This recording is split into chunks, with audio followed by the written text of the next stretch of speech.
परम पूज्य स्वामी महाराज के चरण कमलों में प्रणाम एवं दूर दूर से आए हुए सभी सत्संगी भाइयों को हमारा जय।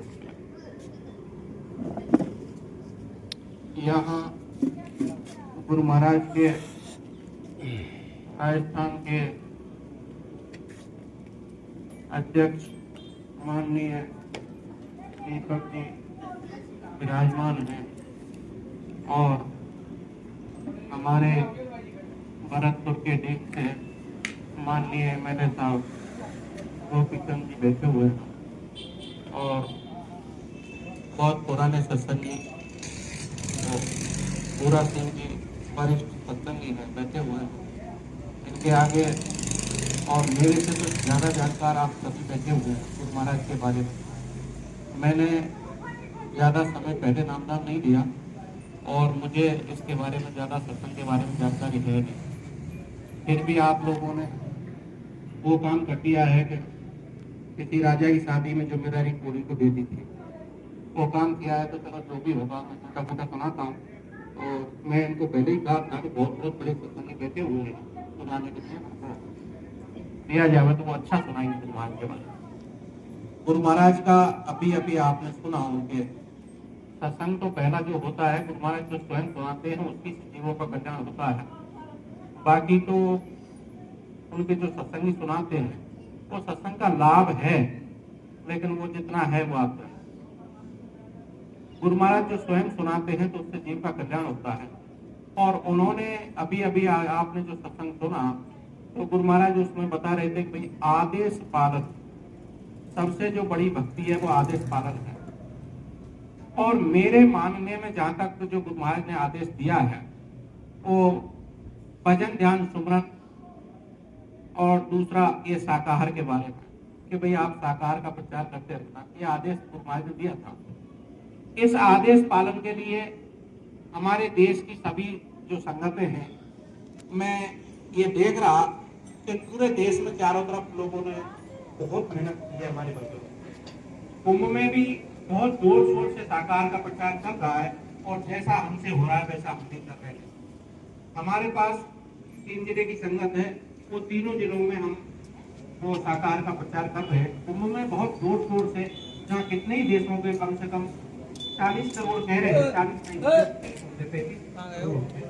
आए हैं इतने लोग और वहाँ जोर शोर से शाकाहार का प्रचार कर रहा है। जय बात जब कुंभ की हो गई है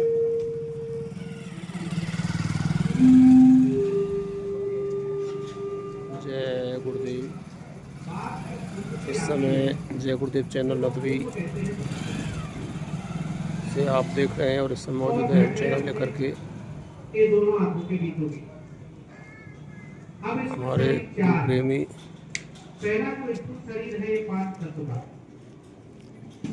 जयपुर के अंदर इस समय मौजूद गुरु प्रसाद जी का ये मकान, जहां आज आप इस सत्संग को सुन रहे हैं।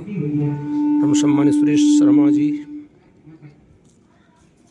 आपको वचन सुना दें। 5 तत्व के शरीर को स्नान कराने के लिए ये गंगा में जितना ताकत है वो इसी शरीर के लायक है, आगे नहीं। इस शरीर के अंदर जो 17 तत्व का दूसरा शरीर है, जब यहाँ से जीवात्मा शरीर छोड़ के ये जाती है स्थूल शरीर, तो इसके अंदर जो शरीर होता है वो 17 तत्व का है, लिंग शरीर कहते हैं।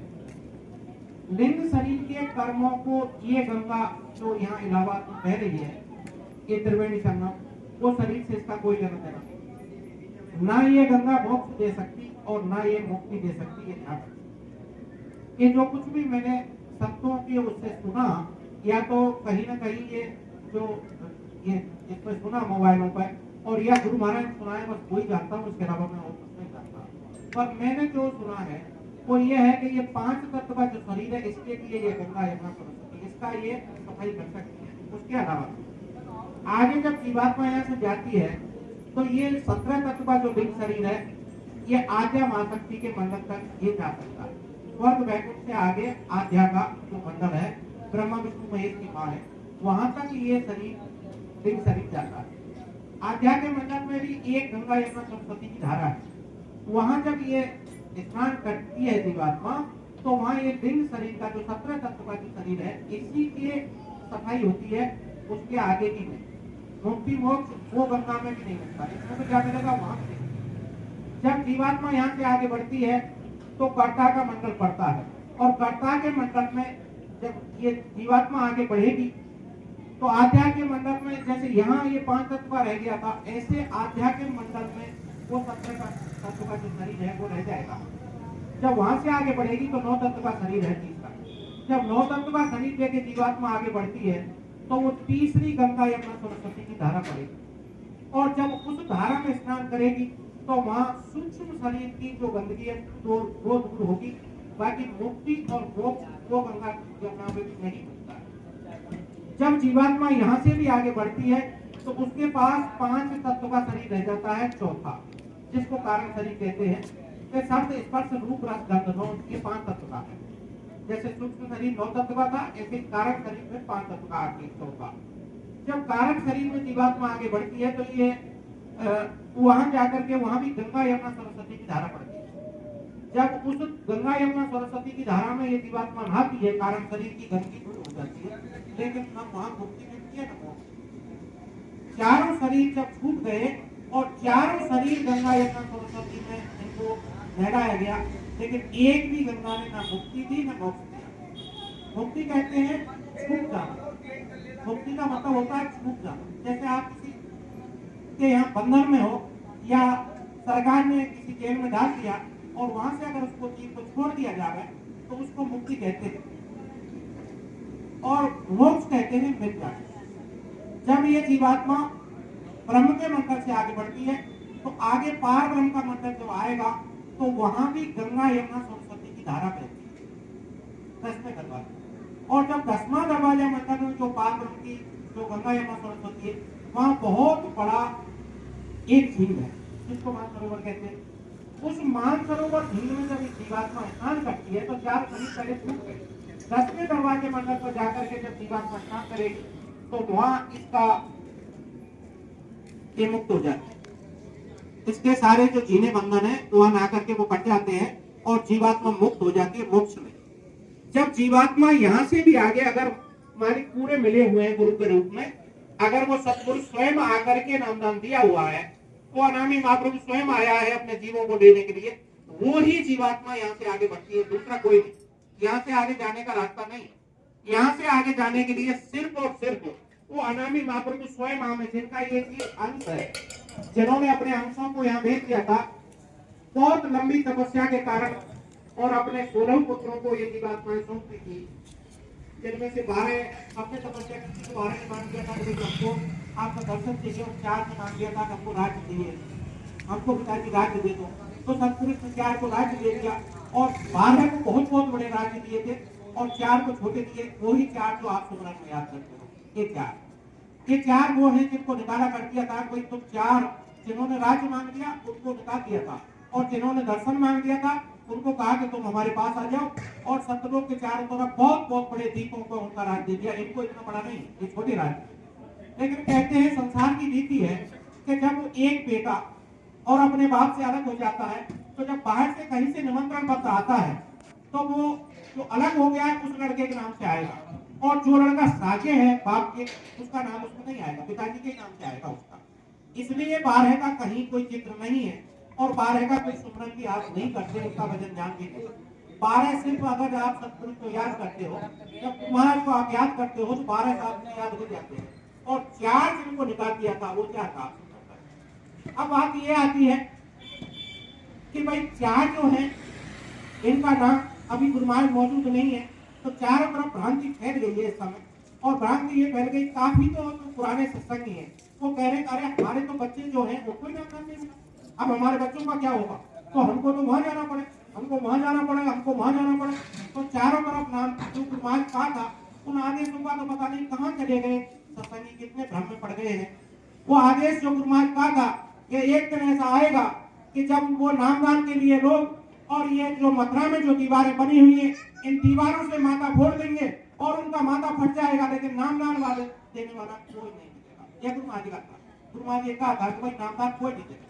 फिर भी आज कई जगह नामदान दिया जा रहा है, तो आप समझ लो कि ये कुछ ना कुछ तो आप समझते ही हो, कुछ ना कुछ तो बात है ही, मतलब वो चीज नहीं। और यहाँ तक है कि हमारा अभी ये जो चित्तौड़ के पास हमने जो आश्रम बनाया था गुरु महाराज के, तो उसमें हमने एक दूसरा आश्रम उधर बनाया था स्वरूप जिले में। वहाँ थोड़े दिन पहले गाड़ी आई थी, और 3 गाड़ी आकर के क्या कहते हैं कि मतलब भाई आप लोग बड़े भ्रम में हैं, गुरु महाराज ताकत छोटी थी और एक ताकत उज्जैन में बहुत बड़ी पैदा हो गई है, और आप लोग मतलब ये वहां चलो, यहाँ से छोड़ो और वो उसको काम को पूरा करेंगे। ऐसा कहा तो हमको फोन किया वहां से जो संगत चलाते हैं, वो जिले के जो जिम्मेदार थे, उन्होंने हमको फोन किया, भाई ऐसा ऐसा बात है। हमने कहा भाई ये तो बहुत बड़े आदमी, मतलब इनको पहचान होगी कि गुरु महाराज बहुत छोटे थे और बहुत बड़ी ताकत वहां उज्जैन में उतर गई है। तो ऐसे बड़े लोगों का तो वो शुरू से शास्त्र कहते आए कि जो बड़े हैं तो पूजा होनी चाहिए, बड़े का तो भाई पूजा होना चाहिए, और छोटा आदमी है तो चलो उसकी पूजा नहीं करे, बड़े की पूजा होती है तो पूजा करो उनकी, मतलब वो तो गुरु महाराज से भी बड़े आ गए तो उनकी पूजा होनी चाहिए। हम तो गुरु महाराज के अब तक पैरों में मत्था टिकाते थे, आज गुरु महाराज से भी बड़े आ गए, पूजा कर दो। अब जब उन्होंने ऐसा सुना हमारा आवाज को फोन पे, तो तुरंत गाड़ियां लेकर के भाग गए। सत्संगियों आप विचार करो, अगर आप भ्रमित हो जाएंगे, एक समय का एक दृष्टांत आपको सुना देते हैं। ऐसा समय था जब साहिब कभी भविष्यवाणी करते हैं कलयुग के लिए, आगे के समय के लिए। धर्मदास जी अपने शिष्य को कहते हैं, एक धनी धर्मदास, एक समय ऐसा आएगा जब हम कलयुग के समय में जब हम दोबारा आएंगे तो पूर्व से पश्चिम और उत्तर से दक्षिण इतने इतने बड़े काफले निकालेंगे। धर्मदास उस समय इतना जीत जाएगा जिसकी कोई सीमा नहीं, और काल के इस मंडल में तहलका मच जाएगा। तो धर्मदास जी कहने लगे कि गुरु महाराज ये तो बहुत बड़ी कृपा होगी आपकी, तो उसकी पहचान क्या होगी? धर्मदास बस इससे ही पहचान कर लेना जो हम बता रहे हैं कि पूर्व से पश्चिम और उत्तर से दक्षिण बहुत बड़ा। अभी मैं आया हूँ तो ये काल ने कितना मेरे को कुछ काम नहीं करने दिया, लेकिन मैं अभी थोड़े दिन बाद दोबारा लौट के आता हूँ, तो उस समय ऐसा होगा कि काल के मंडल में चारों तरफ भूचाल आ जाएगा और सारे लोग मतलब ये हमारी तरफ मुड़ेंगे। उस समय इतना जीत जाएगा कि यह काल ये थक के रह जाएगा और ये देखता रह जाएगा अब क्या करे, ये कुछ नहीं कर पाएगा। तो फिर कहा कि गुरु महाराज अगर इतने जीत जाएंगे तो उसकी और कोई पहचान? ये धर्मदास उसमें ये होगा कि पुरुष कम होंगे और स्त्रियां ज्यादा होंगी उन काफलों में, एक ये पहचान होगी, देख लेना उस समय स्त्री ज्यादा होंगी और पुरुष कम होंगे मेरे काफलों में, वो पहचान कर देना। बहुत बहुत लंबे काफले और नाम की इतनी ध्वनि जाएगी कि काल के ये सैदर कमर तक तहलका मच जाएगा। उस समय ये घबरा करके तमाम जीव उतार देगा। तो उस समय क्या होगा? धर्मदास के कुछ जीव हमारे फंसते हुए नजर आ रहे हैं, कुछ जीव फंस जाएंगे। जब ऐसा कहते हैं साहिब कबीर तो धर्मदास जी रोने लग जाते हैं, और धर्मदास जी रो करके कहते हैं, गुरु महाराज अगर आपके जीव जो आप नामदान दे दोगे और आपका नामदान दिया हुआ जीव अगर फंस जाएगा तो फिर आपके नाम का महत्व क्या रहा? आपको कौन जानेगा फिर आप अनामी महाप्रभु हैं? आपको कौन कहेगा? फिर ये तो नाम को दोष लग जाएगा गुरु महाराज। तो फिर कहने लगे नहीं धर्मदास ऐसा नहीं, वो कैसे फंसेंगे वो हमको मैं बताते हैं, वो जीव कैसे फंस जाएंगे हमारे। वो सब जाएंगे लेकिन वो समय लग जाएगा, उनको कई कई जन्म तक भटकना पड़ेगा, उसके बाद वो जीव निकल पाएंगे। जाएंगे सब, जिसको हम नाम दे देंगे धर्मदास वो जीव रहेगा नहीं, लेकिन कुछ समय के लिए वो जीव भटक जाएंगे और कई बार उनको जन्म देने पड़ेंगे। तो गुरु महाराज ऐसे कौन जीव होंगे? धर्मदास जी कहते हैं गुरु महाराज ऐसे जीव कौन होंगे जिनको इतने जन्म लेने पड़ेंगे और भटक जाएंगे? तो फिर कहते हैं कि उस समय ऐसा होगा कि जब इतना बड़ा जन समूह मेरे सत्संगों में और मेरी वाणी को सुनने के लिए इकट्ठा होगा, तो धर्मदास उस समय काल के जो एजेंट हैं उसके अंश हैं वो बहुत उतारते हैं। तो होगा क्या कि मेरे जो जीव हैं ये सब भोले हैं, ये मेरे जीव जो हैं ये भोले हैं, और काल के जीव बहुत तेज और चालाक होते हैं। तो वो उसके अंश हैं, वो बहुत चालाक, वो क्या करेंगे? सत्संग में आ जाएंगे और चारों तरफ मुझे घेर लेंगे। वो मतलब सेवा में सबसे आगे वही दिखाई देंगे, वो काल के जीव। तो मेरे जो जीव हैं वो भोले भाले होंगे और वो इस संशय में पड़ जाएंगे कि ये आगे हैं और ये बड़े हैं, ये आगे हैं। तो उनमें कई प्रकार के जीव होंगे।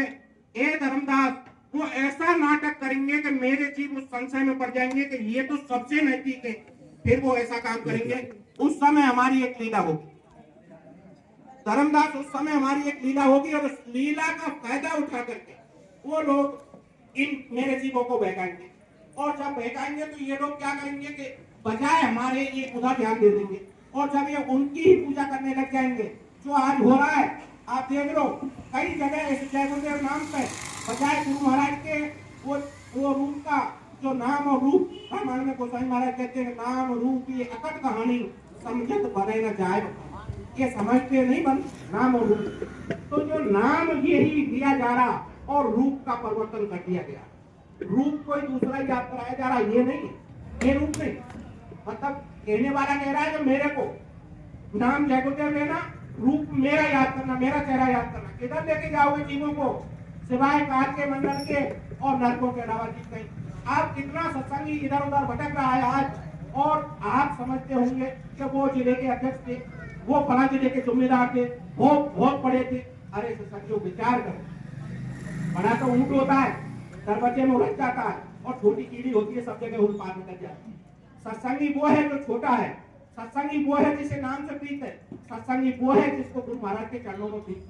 बड़ा हुआ तो क्या हुआ, वो कोई चाहे कितने ही बड़े चले गए हों, हम देख रहे हैं कई एक जिलों के जिम्मेदार जो लोगों को समझाते थे और बहुत बड़े थे, और लोगों को समझाते थे भाई ये है वो है तमाम रास्ते बताते थे। आज वो लोग फंस गए। अरे बड़ा क्या है, अंदर में होता है बड़ा और छोटा। समझो आपके जिसके पास अंदर में नाम है, जो शब्द है, जिसके पास शब्द है वो बड़ा है, और जिसके पास ये शब्द ही, जब वो लोग जब ऐसी जगह पे पहुंच गए तो जिनके पास यहाँ देखो तराजू लगा हुआ, यहाँ स्वचालित बैटरी है बैटरी। अब जिनके अंदर ये तराजू लगा हुआ है तो जिनका वजन रोज बन रहा है, तो थोड़ी सी गलती करोगे तो शाम को मालूम पड़ेगा।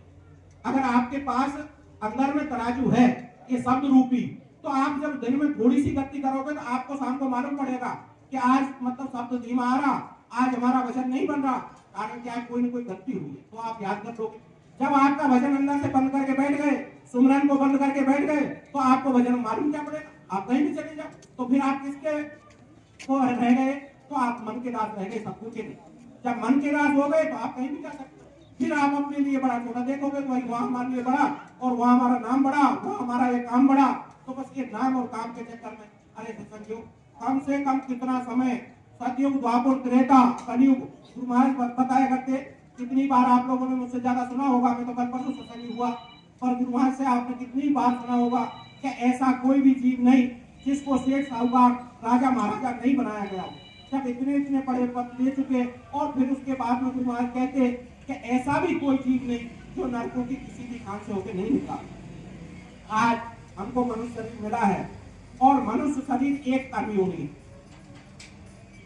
बाकी 83,99,999 भोग योनि है, सिर्फ एक। अब ये कर्म योनि है, और कर्म योनि किस लिए दी गई है, बीज इकट्ठा करने के लिए। ये बीज इकट्ठा करने का समय है। आप सुबह से शाम तक आपने एक दिन में 10-10, 20-20, 50-50 टन का वो बना सकते हैं। एक छोटा सा एक कीड़े में मारा, वो मर गया, एक उसमें मार दिया, एक पेड़ को काट दिया, एक ये कर दिया। सुबह से शाम तक 5 पेड़ों को काटा, 5 छोटे मोटे कीड़ों को पैर से दबा के मार दिया। तो ये सब जितना भी मर रहा, ये सब 84 में अपने लिए ये बीज इकट्ठा। जैसे बरगद का बीज बहुत छोटा होता है, बहुत छोटा, एक मुट्ठी में हजारों, कई हजार बरगद के बीज इकट्ठे किए जा सकते हैं। लेकिन उन बीजों को जब खोदोगे तो उनके पेड़ों का आप विचार करो, पेड़ कितने होंगे और उनकी लकड़ी कितनी है।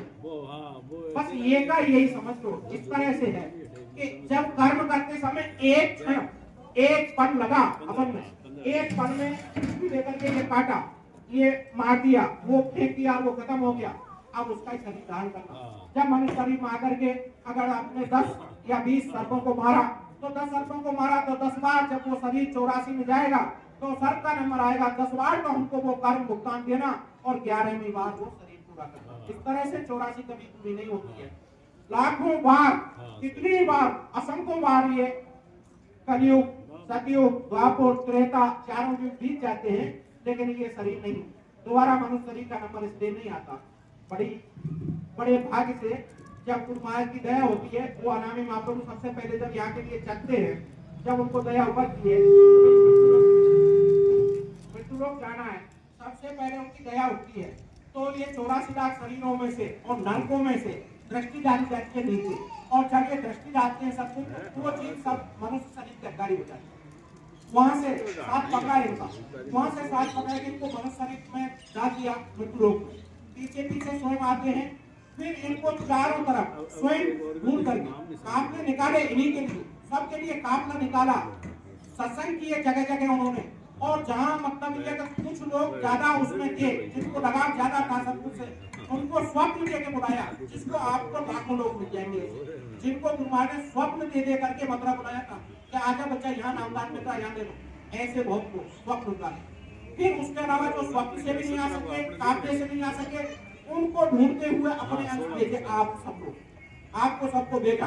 कोई कहीं गया, कोई कहीं गया, वहां गुरु महाराज के बारे में चर्चा की, और वहां से जो उनके जीव थे, उनके अलावा आप नहीं ला सकते, एक भी जीव आप नहीं ला सकते जब तक वो नहीं चाहेंगे। तो उनके लिए, उनके अपने के लिए आपको भेज दिया। कब कब सेवा करा दी, ना हमको पता ना आपको पता, कैसे निकाला जाएगा वो सिर्फ वो जानते, हम आप नहीं जानते। हमको तो ये भी पता नहीं लगा कि सेवा कब निकाली उन्होंने, कब करा दिया, और हमको कहां से उठा के कहां रख दिया, ये भी हम कभी नहीं जान सकते। तो सत्संग का ये है,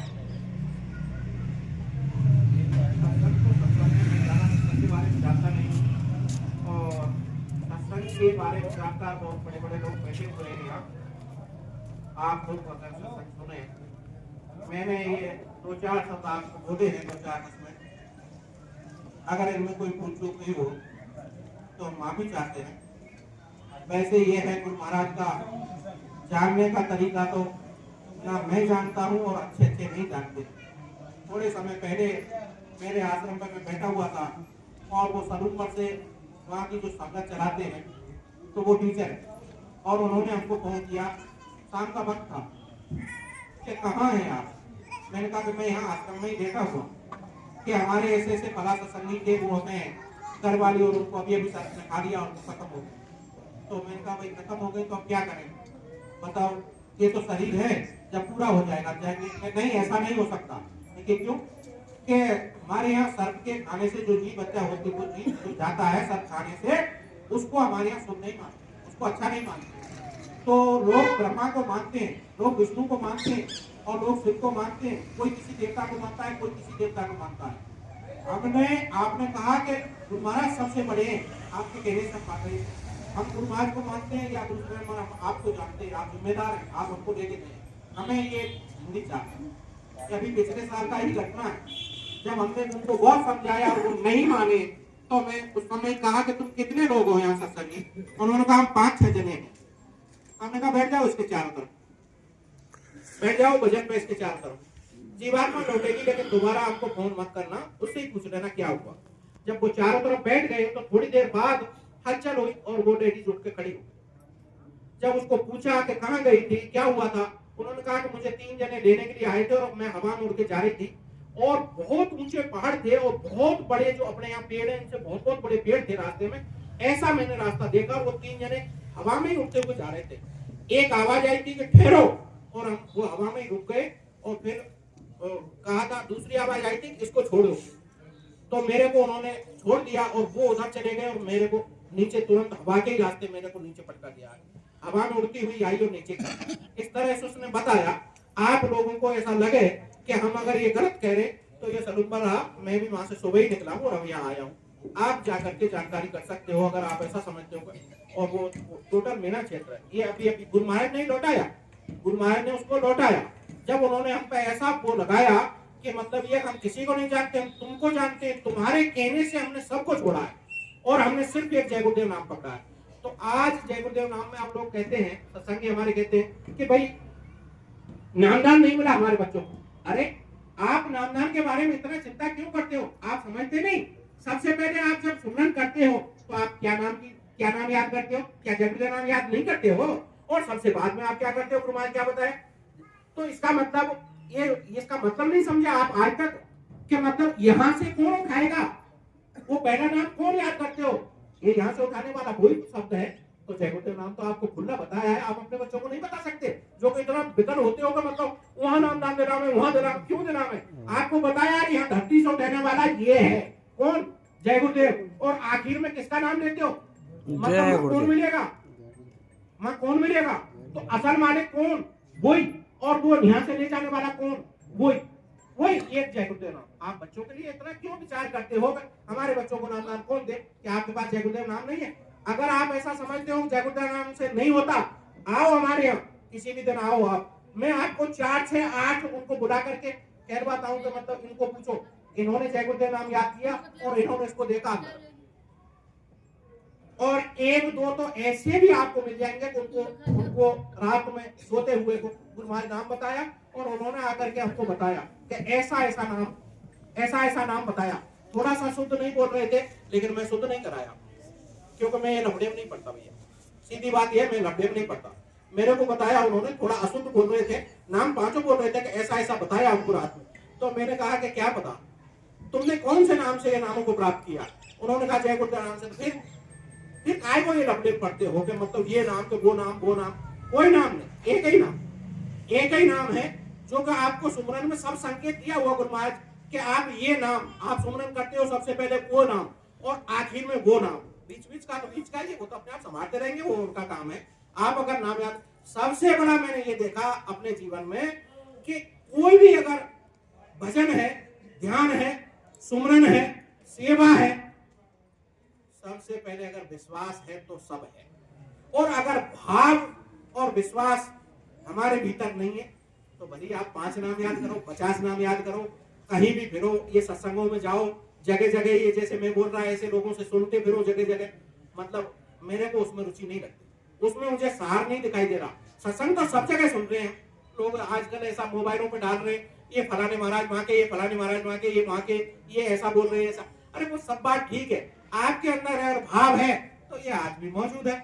लोग तो आज 9 लाख वर्ष पहले भगवान राम आए थे और 5200 वर्ष 5250 वर्ष पहले कृष्ण आए थे।